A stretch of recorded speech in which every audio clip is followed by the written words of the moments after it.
السلام علیکم ورحمۃ اللہ۔ پیارے پیارے اچھے بچوں، آج ہم آپ کے لیے لائے ہیں پیارے نبی کے ایک بہت ہی اچھے ساتھی کی۔ ان کا نام تھا عامر بن جموح، اور اس کہانی کا عنوان ہے بت کی درگت۔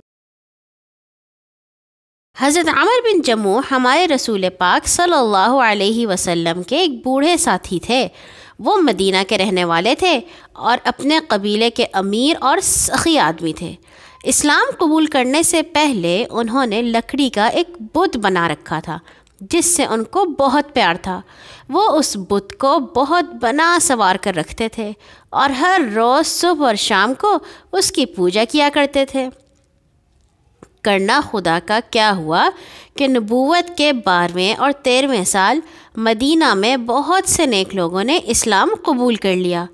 ان میں حضرت عامر بن جموح کے ایک بیٹے معاذ اور ان کے قبیلے کے کچھ دوسرے نوجوان بھی تھے، لیکن حضرت عامر اپنے مذہب پر قائم رہے اور اپنے بت کی پہلے کی طرح پوجا کرتے رہے۔ حضرت معاذ رضی اللہ تعالیٰ عنہ اور مسلمان ہونے والے دوسرے نوجوانوں نے اب سوچا کہ کسی طرح بوڑھے عامر بن جموح کے دل میں اپنے بت سے نفرت پیدا کی جائے۔ ایک دن انہوں نے رات کو چپکے سے یہ بت اٹھایا اور باہر لے جا کر گندگی کے ڈھیر میں الٹا کر کے ڈال دیا۔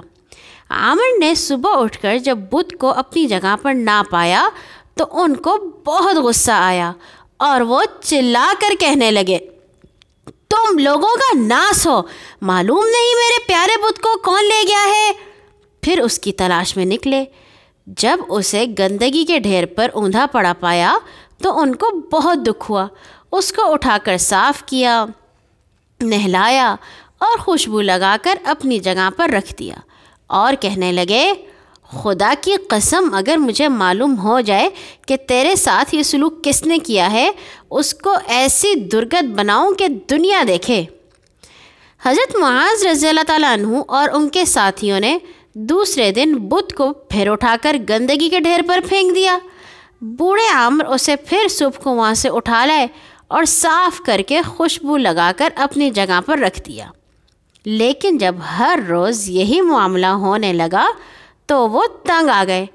ایک دن انہوں نے بت کے گلے میں تلوار لٹکائی اور کہنے لگے، خدا کی قسم مجھے معلوم نہیں کہ کون تمہارے ساتھ یہ گستاخی کرتا ہے، اب یہ تلوار تمہارے پاس ہے، خود اس سے اپنی حفاظت کرنا۔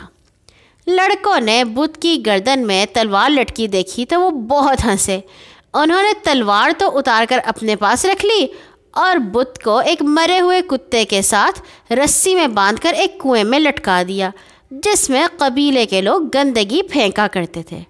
صبح کو عامر نے بت اور تلوار دونوں کو غائب پایا تو پھر ان کی تلاش میں نکلے۔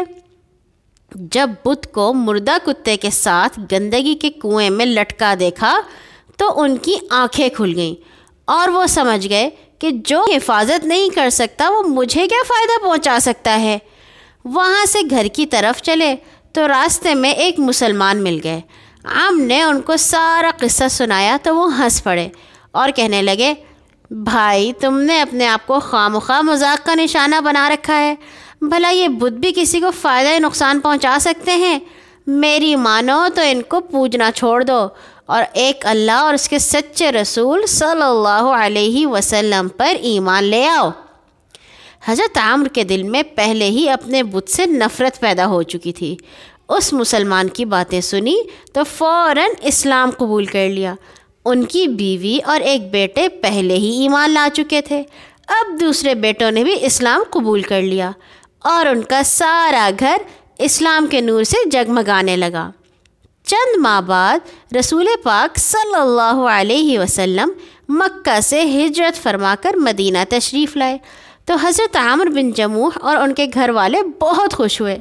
حضرت عامر حضور کی خدمت میں حاضر ہوئے اور آپ صلی اللہ علیہ وسلم نے ان کے سارے قبیلے کے لوگوں کو بلا کر فرمایا، آج سے تمہارے سردار سفید گھنگریالے بالوں والے عامر بن جموح ہیں۔ اس دن سے وہ سید الانصار یعنی کہ انصار کے سردار کے لقب سے مشہور ہو گئے۔ اچھا پیارے بچوں، اللہ تعالی ہمیں اپنے نبی کے ساتھیوں کے رستے پر چلنے کی توفیق عطا فرمائے۔ اللہ حافظ۔